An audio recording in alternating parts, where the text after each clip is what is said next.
This is Male Rights Activist Podcast, episode 53, where we focus on relationships, sports, and pop culture from a managed point of view. First of all, we want to thank our listeners, our new ones, our OGs. Thank you for hanging with the fellas. What up? On today's show, Marshawn Lynch tells an angry woman that he would rather talk to a man. Without proper context, that sounds suspect. Scottie Pippen's side piece from almost 30 years ago sues him. She should get laughed right out of court. And LeBron James pulls focus from his son. Not only that, we got a Dear Irby writer who is mad that his lady cheated. Well, sorta. All that and more right now.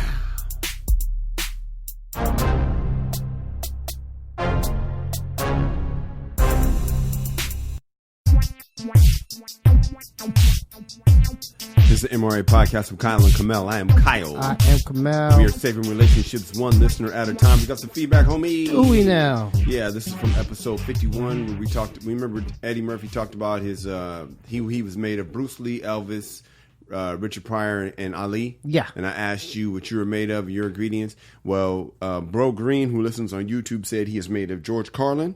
No, he said George Carlin was hilarious, but Red Fox and Pryor are my 1 and 2. I guess he was just basically saying who was his favorite comedians. His favorite comedians. I gotta change mine too, man. I saw I was made up of like Malcolm X. Yeah. It's more Chuck D. More Chuck D. But Chuck D was influenced by Malcolm X. Yeah.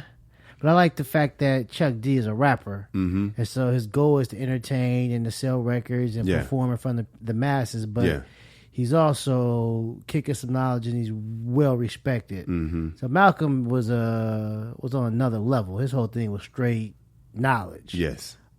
I got to entertain. Mm-hmm. So your list is now Hal Roach / Mel Brooks, Edward Reagan Murphy, and Chuck D. Yes, sir. Hey guys, I want to take this time to ask you to subscribe to The World According to Cheryl. That is Cheryl Underwood's podcast. It's hilarious, and I'm on it.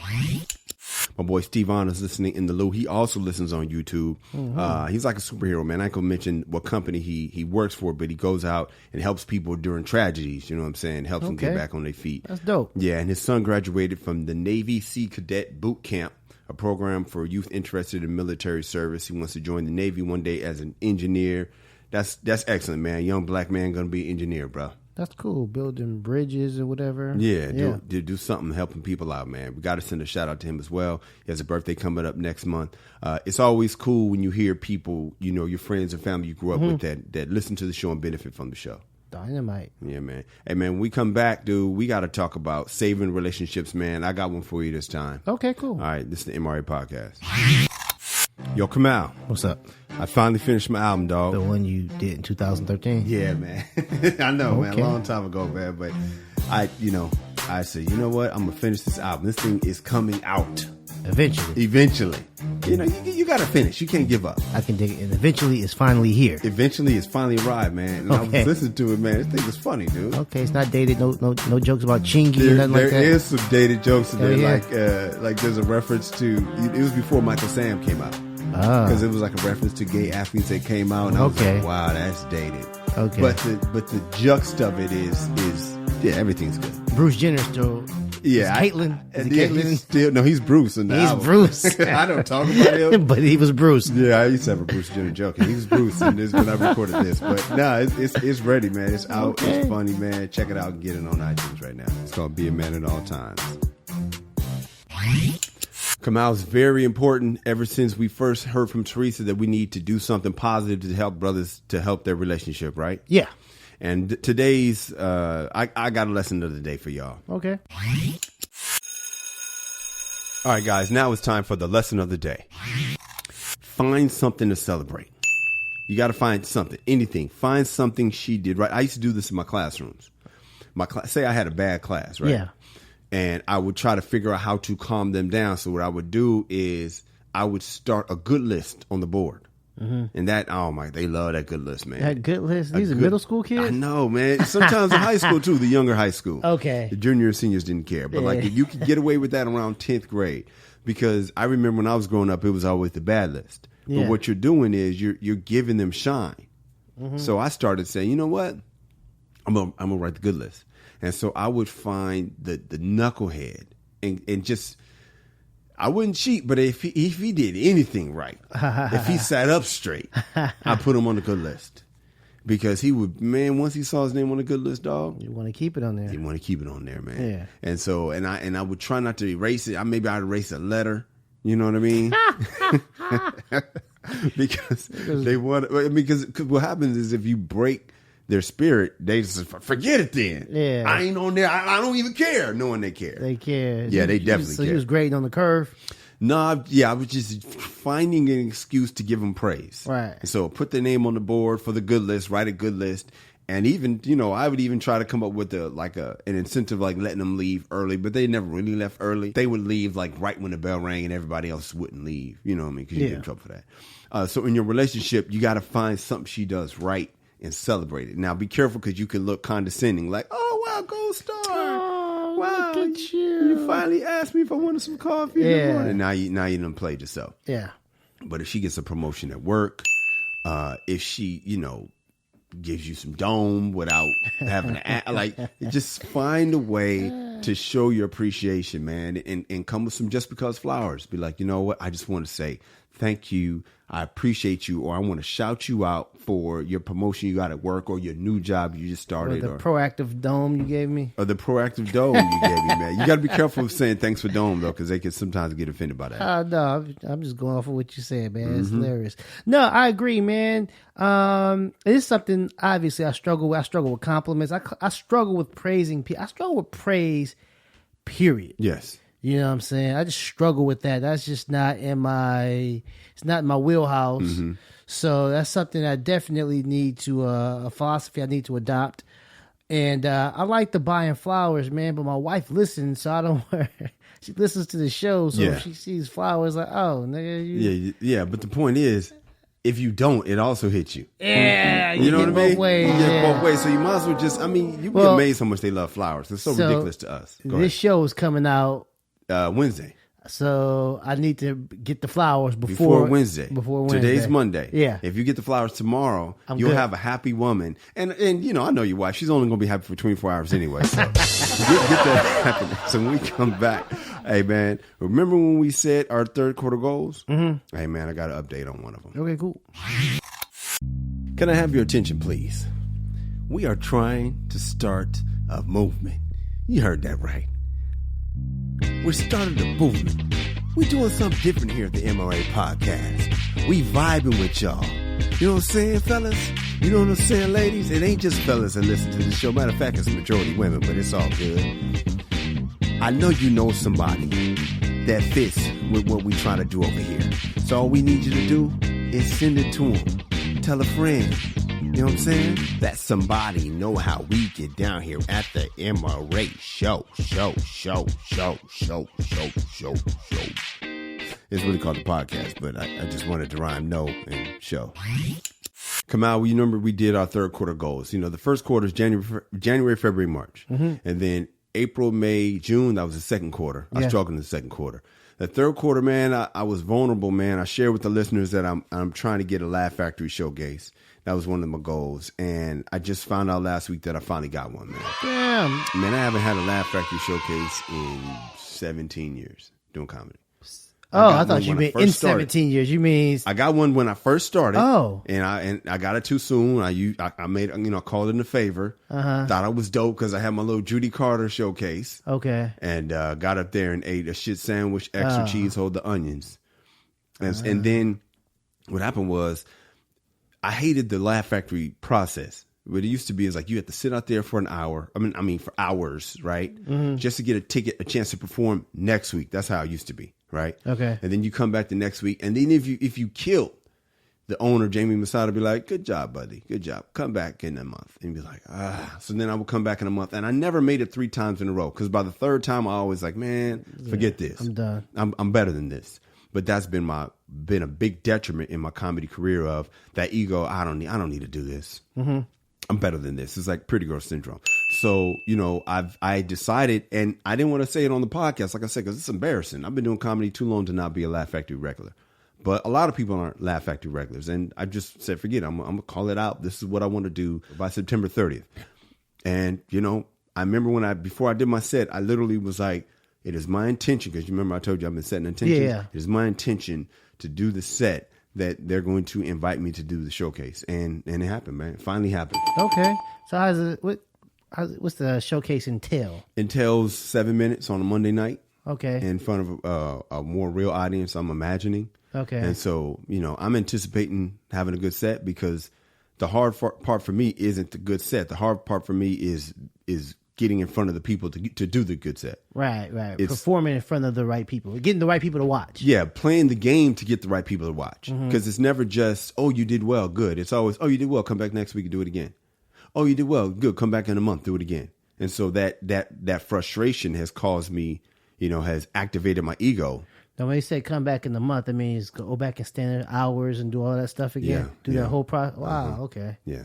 Yeah, I can see that being frustrating. I can definitely see that. I mean, honestly, I would have hopped off that line. Yeah. Like, I'm not doing this. Yeah, I'm not doing this. But, eventually what happens is you start getting love. Like, I got to a point where they were like, yeah, you can come back whenever and you don't have to worry about the line anymore. You move up to different tiers. Yeah. But like I said, even with that love, I would see different people getting showcases, and I'm getting mad. But as I've said before, my jealousy tells me what I want. So once I started getting mad that people were getting showcases, I asked myself, well, are you focused? Are you even asking? And I wasn't asking. And so once I started asking, I noticed I started doing better sets. Instead of going up there just having a set, I was doing things on purpose. When is this showcase? I think it's August. I'm gonna look. It's in a couple Mondays. It's the 19th. Okay. August 19th. Yep. What time does it usually crack? I think it's at 7:30. Okay. Yeah. So cool, man. Looking forward to that, man. And also, man, you know what, man? I got my money from that cruise ship.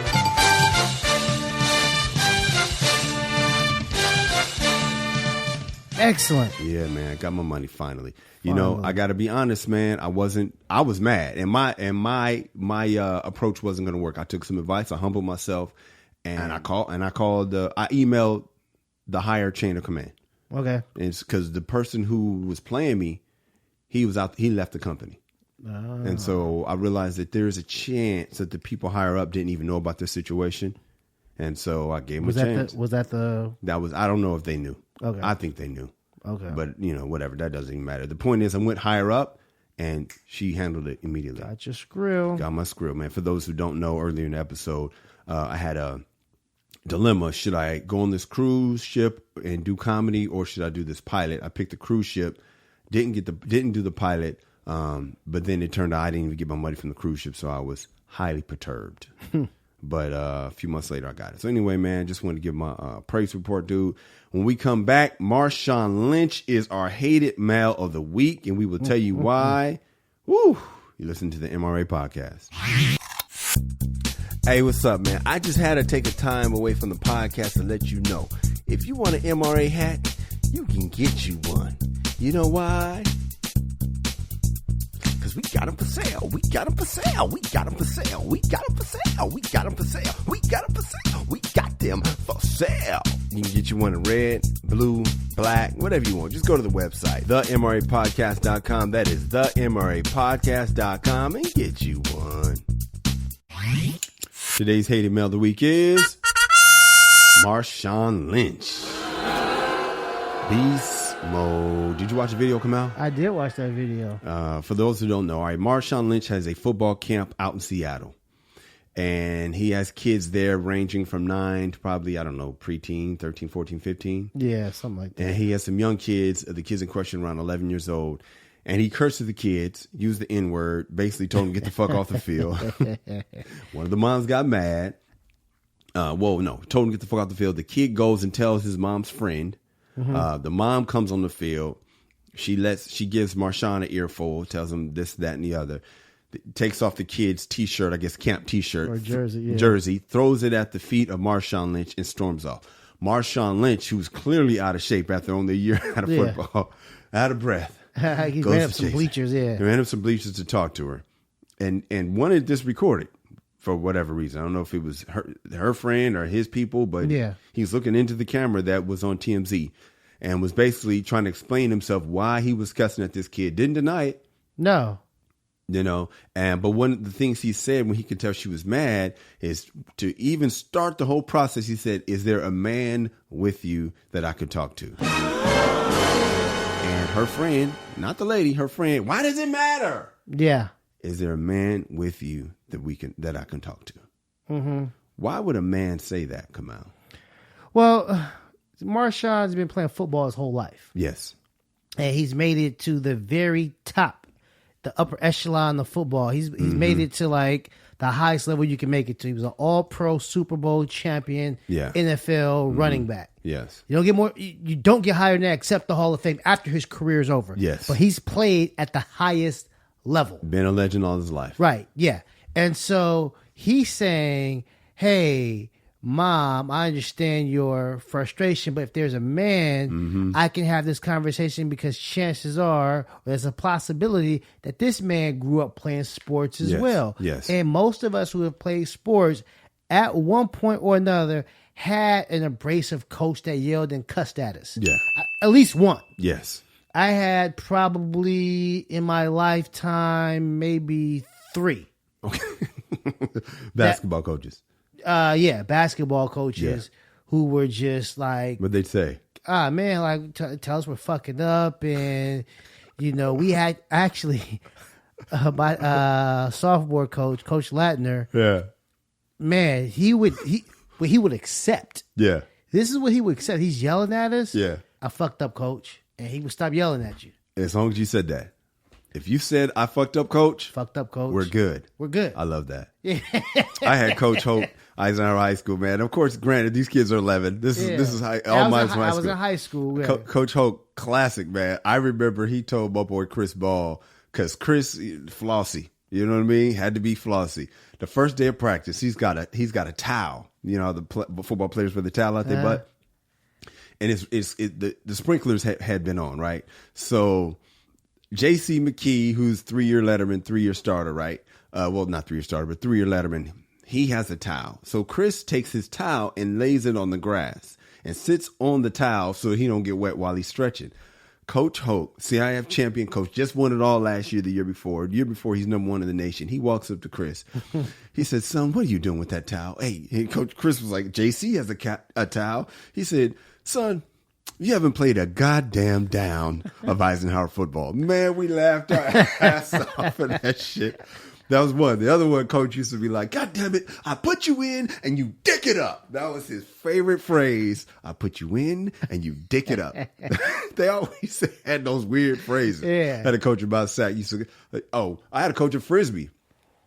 You goddamn circle jerks. I had no idea what a circle jerk was. That it was a bunch of dudes standing in a circle jerking each other off. He used to call us circle jerks. Oh, yeah. My coach would be like, we fucked the dog.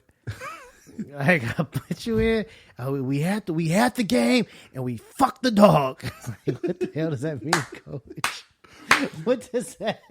That is hilarious. I love, man. Listen, Kamal, I am not mad at this in 1 inch. I understand. We talked earlier. You said, the kid is kind of young to be talking to him like that. Well, no. Here's the thing about it, man, and I get it. It's like this, man. It's a camp. It's not a league, and that's my only thing. Camp, man. I paid money. Yeah, I paid money to do this, and Marshawn probably is not blurring. I mean, he treats camp and regular practice the same. Dog. He treats it He was polite, but not oh, right. I'm so sorry. No, this is what it is. I use the N-word, I cuss. He was cussing the lady in a nice way. Yeah, that's what I'm saying. So it's like Marshawn, I think that he probably needs a little bit more polish. Polish, finesse. Yeah. It's almost like a sketch. Yeah. Because it's like, hey, man, some of these people are not playing. They're not in it to become NFL players. They're doing it because they, maybe they're off for the summer, whatever. It's camp. Yes. You know what I'm saying? This is bullshit. This is like rec level football players. And they want to be able to play with Marshawn Lynch, Beast Mode, Skittles guy. Right. Teach you some stuff. Teach you some drills. Yeah, some YouTube. Some cats probably watching stuff on YouTube. Yeah, and Marshawn has no chill. None at all. Yeah, he's got no chill, man. But and here's the thing about it, man. He wanted to speak to a man because I could say this. If I went up there and told my father, Coach told me to get Marshawn told me to get the fuck off the field, the first thing he would have said was, what'd you do? Boom. That's the difference between talking to a man and his mommy. What'd you do wrong? Yeah. And then if he's going to talk to Marshawn, he's going to want to know what I need to do to not get yelled at again. Dog, if I heard the coach was cussing at my son, the first thing I would do is ask, what's going on? What can we do? Yeah. I'm showing the coach that I'm here, that I support you, but I also got my son's back. Right. He has a father and I am here. Yeah. What's going on? But in no circumstance am I going to be like, yo, man, whoa. Unless I felt like he crossed the line, slap the shit out of my son. Right. Now I got to put hands on you, bro. Yeah. But telling my son to get the fuck out the drill. And then she was like, I know my son's a hard worker. It immediately, like a mom. Yeah. Just, ran interference for her son. I wasn't even there, but I know my son's a hard worker, so I know you're wrong. Yeah. Automatically. Yeah. Even if you didn't cuss at him. Yeah. He's a hard worker. Yeah. So if you told him, hey, get off the field, you're not doing what you know. My son's a hard worker. Here's where I feel horrible. I'm sorry. But it wasn't the language. It was he's a hard worker. It feels like sometimes you raise your son soft and then you make it worse by defending your son. Mm-hmm. I understand why you said I want to talk to a man, because a man to man, we understand. And you could tell a man, hey man, it'd be hard to. I'm pretty sure Marshawn has no problem telling the man, motherfucker soft, man. You need to get in his ass, you man. Get in his ass, dog. Yeah. It's a difference between talking to mommy and daddy, man. Right. Because you can, especially if a man, now one of these new age dudes, Marshawn might have had a problem. But if he talked to your father, if he talked to my father same way, man. Yeah. He would have been like, what's going on? My father would have been in my face. Dude, I remember when I went to basketball camp, I got into it with one of the coaches. Yeah. And he was yelling at me. And on some privileged shit, I was like, man, you can't talk to me like that. My pops, you know what I'm saying? One of those days that my pops picked me up from the camp, man. Yeah. And camp is over. We just shooting around and stuff like that. Mm-hmm. I saw him talking to that coach, man, for about an hour, man. Nice. And my pops, you know what I'm saying? And I was telling me what I was doing wrong. I felt like the whole way she handled it was vaginal. I felt like the boy telling was weak. I know you're supposed to be able to tell if you, but it just felt weak to me, and I don't mind being wrong, right? But I mean, the thing about it is, man, you know when you're wrong, and that's the thing about it as a kid, because I was wrong, but the coach is yelling at me in front of everybody. So the toughest thing I can say is, you know what I'm saying, you can't talk to me like that. Yeah, but it was really, I was dead wrong. She made it seem like it was a mistake, and maybe Marshawn wasn't, maybe her son wasn't the bad one. And maybe I'm way off base. I don't mind being wrong on this. I don't want to be, I know your son look, because that's judging Buck by his cover. He might be a monster. He might be the next great linebacker, to ever play the game. So I don't know that. But what I do know is he didn't tell mommy, but he told mommy's friend. I understand sometimes you do got to say, hey, man, you got to bring the adult in when you feel like an adult or you're being bullied. But sometimes it makes you look weak when you got to get off, when you can't take the heat, you get off the You got to get out the kitchen. Taking off the jersey and all that stuff. She throws it at his feet. That's not masculine, man. Ain't no doing him like that. Like I said, sometimes, and I wasn't there, but sometimes a coach / instructor can cross the line. Yes. And that's when you need your parent to have your back, or your guardian or your loved one to have your back. And she felt like he crossed the line, and the kid felt like he crossed the line. And in 2019, he did cross the line. So I understand why he did it, but I'm thinking with my older brain thinking, man, in my day, that was a bitch move for going telling mommy. And plus, I know a lot of, man, you taught in the inner city. Yeah. I taught in the inner city, man. We taught in the hood. That's the other problem. You know what I'm saying? And so I know I've said something to kids before. I was coached in the classroom. They didn't go tell their mama. They didn't. But you was talking to a young black man that you had trust with. This kid wasn't a young black man. Not trying to go there, but it has something to do with it. The way the mom acted, that had culturally, there's just different rules and there's different understandings. Yeah. That's why Marshawn didn't show chill when you in mixed company, bro. You can't talk to them like you talk to us. Yeah. When I used to teach in the all white schools, man, I stayed in my lane, buttoned up. But when I was in the hood, I could get in the kid's ass in a different way with love. And it felt like even the way Marshawn was talking to the lady was with love. He called her sweetheart. Right. And the thing about Marshawn is, man, Marshawn is trying to make great football players. Yes. I don't think he's thinking that this is like some old, you know what I'm saying, a week-long fun camp. Yeah, no. He's like, man, we gotta turn these cats into soldiers. Yeah, man. You thought you was going to some cute shit. Nah, bro. I heard Magic was like that. Magic, when people, like, I was never fortunate enough to go to Magic Johnson's camp when I was little, but like I had friends who went to his camp. They all, you know what I'm saying, unanimously, everyone who's ever went to Magic Johnson's camp, they came back to reports that Magic is mean as shit. I love it. They say Magic is mean, dude. I love it. They say, like, you know, that shit on TV, smiling. Yeah, nah. You know, and they're kids. Yeah, they're elementary, you know what I'm saying? 8, 9, 10. So, you know, he talking, he say something, he responds. Magic shutting that shit down immediately. I love it. You know what I'm saying? And so, I don't know if he still has the camp, but just, I grew, you know, and guess what? Nobody was like going back. I ain't going back, man. It's like, dude, it's the new age kids, and you know, I wish that kid did. I don't know if he has a dad in his life. I wish he did. This is an example why I felt that you got to be there for your child. Yeah. So that he doesn't have to grow up like this, and that his mom ain't got to embarrass him like that, man. Well, he probably wanted moms to do that, but he doesn't realize that in the long run, moms can't help you. When we come back, I tell you who also can't help you, Scottie Pippen. His side piece was a little help for some flights that she booked, and he's like, not going to happen. We're going to talk about that when we get back. It's the MRA Podcast. Hey, come on, we got listeners all over the world now, man. Yep. And I was wondering, man, what the people do while they're listening to our show. I know we got a guy in the Navy who's in Spain. He listens. We got a lady that drives a Lyft. She listens while she's driving her Lyft and has her customers listen too, which is absolutely hilarious. Cat in Brooklyn listens while he delivers some fish.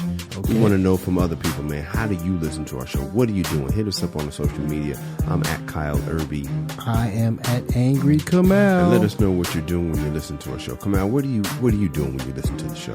Man, I'm usually chilling, man. I take the train to get my son from school. Oh, you do? Yeah, man. So I get the headphones on and I listen to it front and back. The problem is I'm coming back. He wants to talk. I'm trying to listen. So I have to, you know, try to act like I'm paying attention to him. I'm really listening to my words of wisdom. That's good, man. Yeah. Pretend like you're listening to your son while you're listening to the podcast. That's one way to do it. I usually listen to while I'm cleaning the house, man. I picked...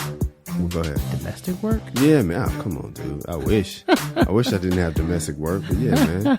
I usually listen to if I'm washing the dishes or, you know, folding laundry. I listen to, you know, any kind of thing that I don't have to think. Yeah. And I just get to listen. But I want to know what are the people listening? What are y'all doing? Let us know. Kamal, Scottie Pippen, man. So Scottie Pippen had this girlfriend. You sent this to me, right? Okay. Scottie Pippen had this girlfriend named Chevette Valentine. She claimed she dated Pippen from 87 to 93. That's a nice little run. 6 years. Well, he was a rookie. When he was a rookie up until, you know what I'm saying, started winning titles. Mm-hmm. And she claims that she would travel to see Pippen when he played outside Chicago. She claims she racked up a lot of expenses: hotel, car, gas, food, parking. Parking is hilarious, which she claims he promised to reimburse him for. Okay, so at first, when I heard that she was the side piece, and because we didn't get to that part in the story yet, but she was the side piece, that she was suing because she wanted that money back, I was like, that's whack as hell. But then I saw that he promised to reimburse her, allegedly. If you really did promise to reimburse her, I can't help you with that, player. You got to be a man at all times. You told her you was going to pay her back. I know you make some pretty good money. I don't want to say I know you got the money. But come on, man, you got to be a man all the time. How you feel about that, dog? It's 2019. Mm-hmm. The last time she was with this man was 1993. That's hilarious. I was in high school. Yeah. I graduated from high school, man. Yeah. I'm in my 40s now. It's hilarious. You know what I'm saying? Why is she? And she's suing in small claims court for $9,999. You got to chalk that up to the game. Yeah. That's a learning experience, homie. I mean, really, to go back 26 years later and say he owes me. That is the state of these people today. And I said people, but I wanted to say these ladies. That is the state. That is this victim mentality, man. And I'm pretty sure she probably had forgotten about it the last, you know what I'm saying? She had never forgot. You know what I'm saying? I'm pretty sure it's one of those things where because of the current climate, oh yeah, I can get him now. Oh, I can get him now. I can get him in the court of public opinion. Yeah, I can shame him and get him now. Yep. You know what I'm saying? 1999, probably not. 2001, who cares? Especially when they found out she was a side piece. Yeah. Because, you know, she said she didn't know she was a side piece until she saw some baby formula. She was Valentine said she had been suspicious when she saw cases of baby formula in Pippin's house. Why was she in the house? On occasion, but claims he said they were for his sister. She said he finally came clean while having sex on Valentine's Day, 1988. While having sex? Man, Pippin is cold. He was like inside. In that. Working, and then was like, yeah, and I'm married with a kid. That's not how it happened. Here's how it happens. When you're having sex, you got that truth serum in your veins. And women, how many times have you been in it and she says, how do you feel? Do you love me? In the sex. Yeah. And you're like, oh, yeah, of course I do. Because they know leverage. You think she asked, are you married? Oh, yeah, baby. I'm married. Be honest. I'm married for years. I'm happily married, baby. Here's the thing, though. She claims that she didn't know that he was married. Well, they met in 1987. He confessed in 88. That means you had another 5 years. Well, I guess information wasn't as prevalent as it is today, but 5 years though. Well, I'm saying she's in Chicago. That's the, Scottie Pippen. Yeah. The new rookie. You know what I'm saying? I'm sure it's a lot of local papers doing interviews and stuff like that. No one reported that the man was married. Even if he didn't, bruh. Scottie Pippen is making money in the NBA money era. He ain't playing back there with, the Iceman George Gervin when they was playing for dollars and cents. He was playing in the millionaire era. He was playing. When he started, it was like the 100,000 there. Okay, 100,000. Yeah. Okay, and she's paying for her own flights and stuff. Yeah, but flights were cheap too, so it wasn't like He should have been. I hate to say this, and I'm about to flag on myself, bro. Yeah. Dude, fly her in, dude. Flag on the play. I can understand if you ain't got the dough. I don't get I get flying her in. He's talking about flying her out on his road trips. She's from Chicago, I think. Oh, okay. You know what I'm saying? Yeah. So it's like when I go to Milwaukee, you come too. Yeah. Like he was flying the side piece all over the country. Honestly, no bullshit, man. Like if you gonna fly somebody in, I'd fly the wife. The side piece is, you know what I'm saying? So you're saying flag on the play for flying in the side piece? To all these different road trips? Yeah. You might as well fly. If you're going to fly somebody in. Yeah, but you don't want to fly your wife in because you got to see your wife every day. You're trying to get away from your wife. Well, yeah. But the side piece is always there. She becomes the wife. She becomes the wife. And then I just bet, listen, I ain't mad at you, dog, that you was able to get her to buy her own flight. She the one who wanted to come. Yeah, that entitlement bothers me though. Well, when was he supposed to pay? Like, how did he keep stringing her along? After man, year 5 1, years, bro. 2, 3, 4, 5. I think she's just disgruntled, man. Right, and she realized in 2019, I can shame this man into giving me some money, and it was $9,999, which is the maximum you can get in small claims. Shit, man. Pippin's lawyer fees might cost more than that. He might just write her a check what she wants. And that's probably what she wants. That's all she wants. She can't afford to fight this. That's why she wanted small claims. Exactly. Because no proof. They had no written agreements. I know Pippin wasn't dumb. She wasn't thinking like, here, sign this contract. Nah. There's a verbal agreement between her and him. I'm sure Pippin would be like, I never promised you shit. Yeah. You know what I'm saying? It's your word against my word. She would never win this in a real court, and she's hoping for, him just give her $10,000 just to like make her go away. When we come back, man.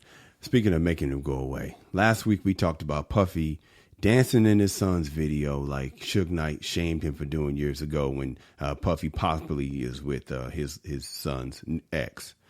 Well, LeBron James might be in the same category when he joined the dunk line in his son's basketball game. We're going to talk about that when we come back. It's the MRA Podcast. Hey, if you're enjoying the podcast, do us a favor. Tell a friend. That's it. Costs you nothing, helps us out, and gives your friends some entertainment to make that commute a little easier, or gives them some company on a workout, or while they're cleaning the house, so it helps them out, helps everyone out. All right, so please subscribe, leave a positive comment, and share. Kamal, Jason Whitlock is not one of my favorite commentator guys.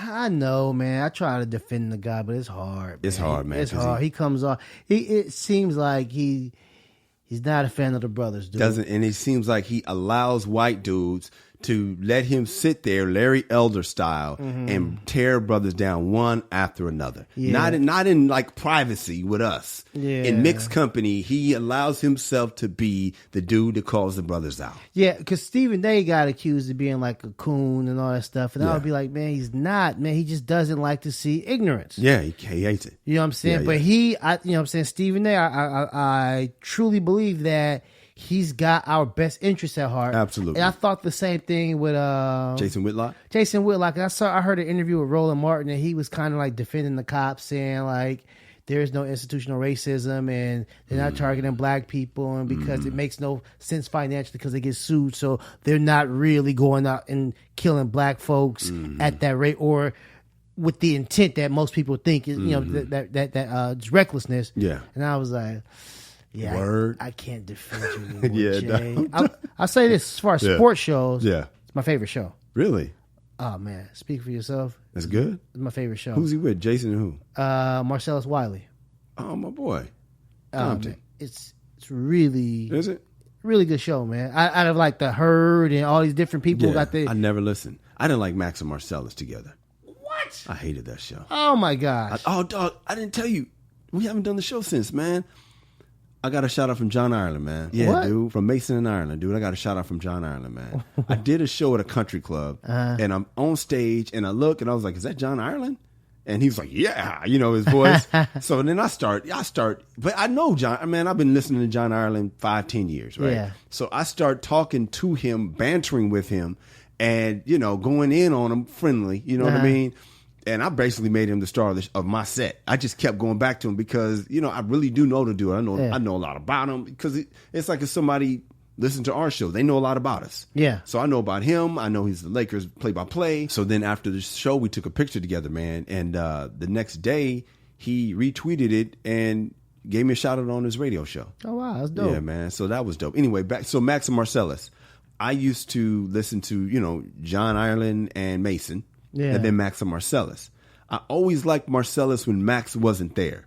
Oh. But when Max was there with Marcellus, it felt like Marcellus would play to the lower common denominator and coon it up a little bit, and it used to drive me crazy. Ah, man. I thought that was, as far as like talk radio, sports radio, that's my favorite show ever. Really? And I hated when Max left.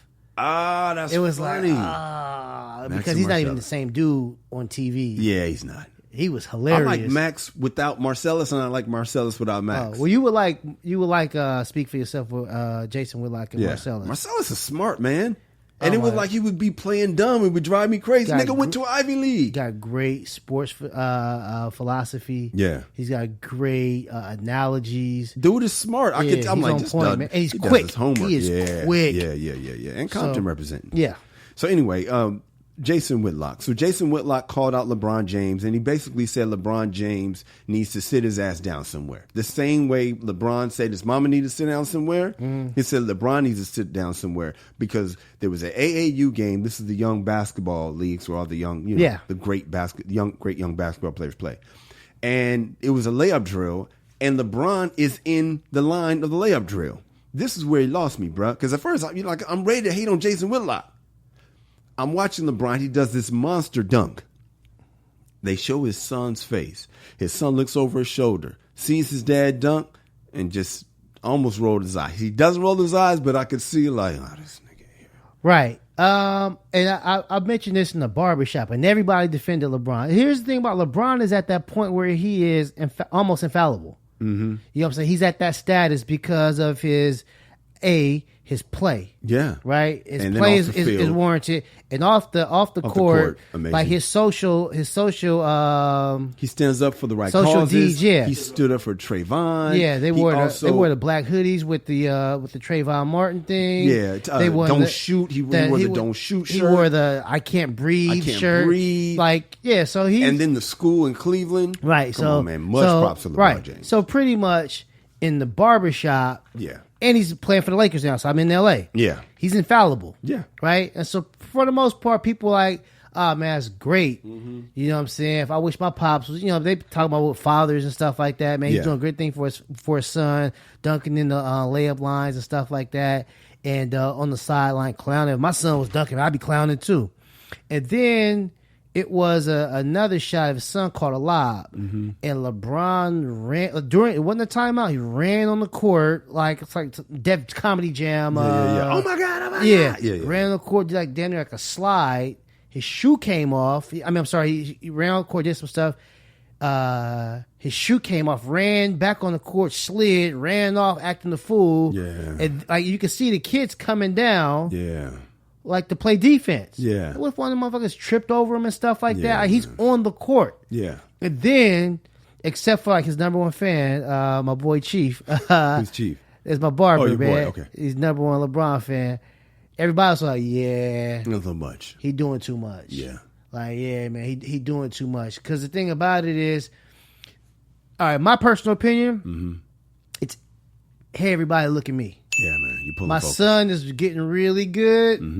He's getting a little too much shine. I need to remind everybody Wow. Nah, who it daddy can't be is. that. Can't be that. I need to remind Come on, everybody dog. who the true king is, man. Nah, man. You can't be threatened by his son's shine, dude. Hey, man. Hey, everybody, look at me. Wow. I need everybody to look at me, and this is what was going on. This is why I knew it was bullshit. Like, okay, maybe it's not intentional, maybe subconsciously, but when his son caught the lob, watching the video pan a hard pan right to find LeBron to see what LeBron's doing. So everything Bronny does, what's Daddy doing? Yeah. And so it's like, yo, man, he's almost like on some LeVar Ball shit, man. Except Yeah. that he actually earned his status. He's not clout chasing through his son. No, he's not. However, doing something small like a AAU tournament, it's like, don't forget, I'm here, guys. So in the layup line, I'm gonna do like some crazy dunks to get applause. Yeah. Standing ovation for me. LeBron James is in the building, everybody. Don't forget that.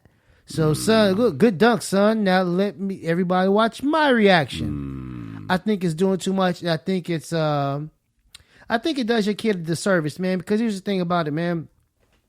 Most children of superstar athletes already have a tough time, especially if they try to follow in their talked parents' about this last week, because they can man. never really measure. Yeah. right? And you got his name already. Right, and so already people gonna compare him to not as good as his dad, not as good as his and dad. he never will be. And he never, I mean, it's a 95, 99% chance he'll never be as good as his dad, because his dad's top 5, top 3 has ever played the game. Yeah, it's not So happening. he would have to be the greatest of all time, Yeah, right? he would have to just be shitting on Jordan. Right. That ain't gonna happen. And so he already has it tough. And then you come in, and now once I'm making a name for myself. I'm not Marcus Jordan or Jeffrey Jordan. Yeah. I'm actually good. Yeah. And here you come. God damn it, Daddy. You know what? This is where it hurt my feelings, man. If the son would have celebrated the dunk like the crowd did, I would have been cool. If the son would have, after he dunked and his dad ran out there and ran up to his dad and they did like a little kid and play dance, I would have been cool. Well, they did they jumped in, like bumped each other. The little, I don't even know what's the called. football USC, Yeah. the high five chest bump. No, they jump In up the and air. hit their hips together. Yeah, in the air. Yeah. The hip bump in the Yeah. air. Well, maybe I'm wrong. Maybe he is excited. But from the shot I saw on the layup line when he looked over his shoulder and just did not react at all from his dad's amazing dunk, that was like, oh, he's not geeked up for this. Yeah, and plus, it's some privileged shit. You know what I'm saying? Somebody else, daddy can't just get in the layup line. The coach be like, hey, man, what the fuck you hey, man, doing? what the fuck is that your dad? Yeah, we don't, sir, sorry about that. We don't do man, that. we don't do that, Matter of bro. fact, if anybody would have ran on the court, they would have been arrested. Yeah. I mean, this man ran in the court during the game, not the timeout. Man, he wouldn't have been arrested, but they definitely would have. Anybody else? They would have called. It's It's an AAU game, man, and LeBron James' son is on the court. Yeah. He was that, or security. Somebody would have tackled his ass. Yeah. You ain't doing that, man. Yeah, you can't do that. I think we agree that we don't like it. I think we agree that we think Jason Whitlock was right in this situation. Yeah, let your kids, let them shine, man, because man. chances are he'll never measure up to you. He's never going to. LeBron. He's never going And so that would be like when my son did some stand-up, right? My son did stand-up at the Laugh Factory. Yeah. And he killed. Yeah, he did. That'd be like after he finished, thank you, good night, me running on stage. Oh, embarrassing. Yeah, getting on the mic. He's the next baby. Yeah. Nah, man, this ain't about you, bro. I was in the front row. You know what I'm saying? When he was over, yeah, skills, yeah, good job, baby. I was celebrating like a parent. As you but should. I didn't stand up, turn around. I mean, obviously, I'm not famous. Not a celebrity. No, makes a difference. But I say Keenan was there. Ivy Wayne? Yeah, and his nephew performed. Keenan played the bat. As you should. Right. This is your turn, little homie. It's your shot. When we come back, man, it's time for Dear Irby, man. We have a Dear Irby writer whose lady is showing out a little bit. And this letter right here got Kamal a little upset on this one. Y'all got to hear this one. This is MRA Podcast. Hey, what's up, y'all? If you like this show, you want to help us offset some of these costs, man, you feeling the need to donate, then do just that. Go to www.patreon.com and make a donation to the MRA Podcast. That is the MRA Podcast with Kyle and Kamal, and you can find us at Patreon. Or you can catch us in the street and just be like, hey, man, I love y'all. I want to bless you with some cash and put some dollars in our pocket. You can do that. Or you can hit us on Venmo. Find our names and just, bless us with dough on Venmo. Or you could pray for us. Do that too. But we prefer cash. Let's get into this Dear Irby letter. Let us. All right, fellas, I need your help, 2 exclamation marks. I hate these bitches. My girl kicked a nigga in his gut again the other night. I will be honest, I deserved it, but she's a whack, weak bitch for doing it, bruh. Because I neglected her Friday and Saturday, bruh. Didn't invite her when I hung with my boys on Friday. Didn't make it to her event on Saturday afternoon. Didn't invite her to my company dinner Saturday. That's 3 strikes, right? Mm-hmm. So decided to take revenge and get some attention Sunday night. Middle finger. Bitch don't love herself and had daddy issues, bruh. She's so fucking whack. I need to get rid of this lame ass bitch, dog. If you're wondering how I know, she didn't offer info. I just know my bitch, and I pulled it out of her because of her actions. I asked her why. She gave me the answer I already knew from our past. This is her MO. When I don't give her what she needs, she gets depressed and needs to make herself feel valuable and want it because she's weak as fuck, and she does what 99% of bitches do. Gets dressed, half naked, goes to the clubs, and fucks a cool, quote unquote, cool nigga that displays interest. Even though I purposely didn't invite her to any of this shit because I wanted to fuck another bitch, and I did Saturday night when I neglected her, LOL, tear emoji. And I will be honest, we ain't together, and I told her weeks ago I didn't want to be physically connected to her because she never wants to fuck a nigga. This bitch still should have not done that shit. I hate her and love her whack ass at the same time. Y'all ever been in this situation? What should I do? World in Brooklyn. Come out. You're covering your face. This one touched you. It doesn't. I mean, honestly, it just doesn't touch me. It's just hard to. It's hard to hear. It's hard. I'm reading it with you. It's hard to read. Why? Man, he just called. There's so many bitches, huh? So many bitches. And I just. Okay, so the question was. You ever been in a situation? My answer is no. Mm-hmm.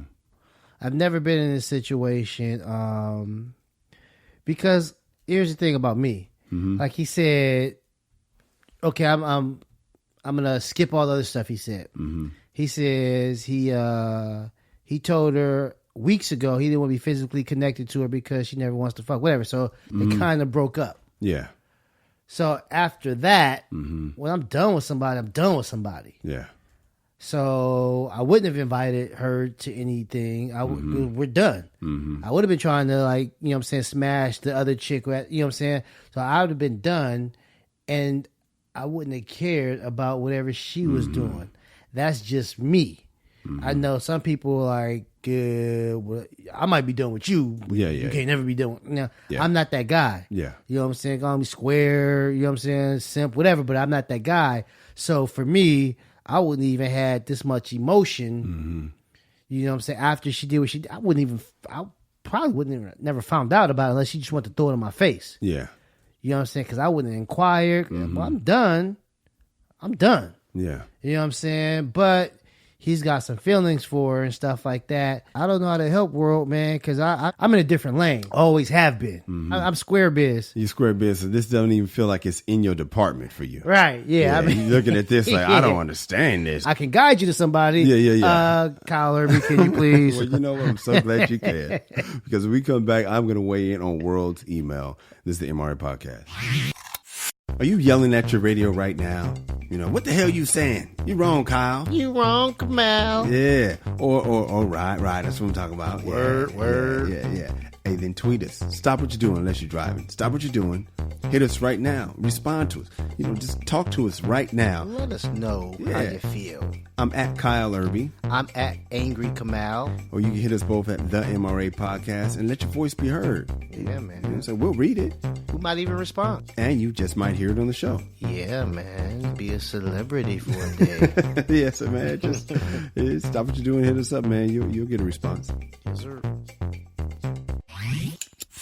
Kamal, I thought about not using this email. Okay. Because it has so much language. Mm-hmm. It was a lot of bitches in there, and I know we got a lot of women that listen. I know we have some people. We have mixed company that listens. Yeah. And I know it was going to turn people off. Yeah. But I also wanted the ladies to hear how dudes really talk. Not all dudes. Yeah. But this dude is furious. Yeah, he's right? hurt. He's hurt right now. And I think women might forget that when they're hurt and when they're mad, if they can imagine in their mind, and now you might say she didn't cheat because they weren't together. Just if in your mind your man cheated, you're furious in that moment, right? There's so many double standards here, and what I appreciate about World's email is that he called himself out. This is stuff I would have said. Yeah. I mean, he laughed about it. He's like, look, man, listen, man. I didn't invite her because I was trying to fuck some other bitches. You know what I'm saying? And he even said it like, hey, I'll be also real. I know, man. I told her I didn't want to be together because she ain't really giving it up like I want her to. Right. So I appreciate his maturity, and I don't want to get brand new. I don't want to forget who I am, where I'm coming from. I'm trying. It's hard though. This email is hard because it's difficult for me. I mean, here's the thing. But I have an opinion, but it's like I don't know how to say this stuff without coming off as just. I mean, try. You know. I mean, you want a second? Well, no, man. I don't. I mean, here's the thing about it, man. I don't think she did shit wrong. Mm-hmm. You know what I'm saying? He told her. He didn't want to be physical with her. Was it physically connected or some shit like that? Yeah. You know what I'm saying? So we're not together. I've got shit. I don't invite you to. Mm-hmm. You've got shit. I don't show up. And he says, she's weak as fuck because she wants some attention. Motherfucker, you broke up with her. Mm-hmm. So it's like you broke up with her and she's supposed to wait around for you to come back, or supposed to just play it solo. Yes, she is. She's in real life. She's supposed to. I'm just saying that's how it feels. I've been there. I understand the feeling of like. I remember time I was with this girl, and I was just telling my son about this girl. Man, we were together for 1 month, right? Mm-hmm. Finest. This is why I don't mess with these type of women. One of the finest women I've ever been with. One of the most sexual women I've ever been with.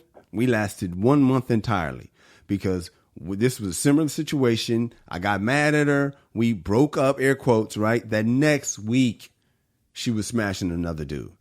And in my mind, I was like, that was fast. Let alone what I did. Don't worry about what I did. That was fast for you as a man. The reason why I wanted to share this email is we expect women to conduct themselves in a very non-hoish manner, regardless of how we act. Don't matter what we doing in the streets. We expect women to act this way. Right or wrong, that's just what we hope. If you was a rich and famous comedian, right, and you had, let's just say hypothetically, and we would say this if your girl was sitting right here, women on the side, would you excuse it if your woman was being a hoe, or would you expect her to keep it tight while you was gone? The side one? Your wife. Would you, if you was doing it, would you excuse it if your wife was like, I'm going to do it too? Oh, no. Exactly. The look on your face. Oh, no. I mean, she knows the deal. No, that's what I'm saying. I find out. If we got a problem. That's what I'm saying. No, she got a problem because he... Her shit is packed. Yeah. I just say you were on the road. You know what I mean? Like, we're laughing about it. I don't think women understand this, and they get mad. But this is the truth. This is how we really think. Mm-hmm. I don't care what. I don't give a fuck if we broke up, bitch. You keep it tight. Yeah. See, I guess I'm different. Yeah. If I break up, if I'm the one that initiated it. But it wasn't a real breakup. It was more of it felt like to me it was more like a punishment. I'm tired of you never being in the mood. And I think what he was saying when he broke up with her is, get your shit together. I want to be with you. I can't afford that just because I go off and she don't know that I was smashing. She just knows I wasn't available. If I'm going off and I'm not available, I can't have you fucking other niggas just because I'm not available. I need you to keep it tight, which is why my advice to you, world, is you got the wrong chick for that. I know women that can keep it tight through these circumstances. I know women that cannot.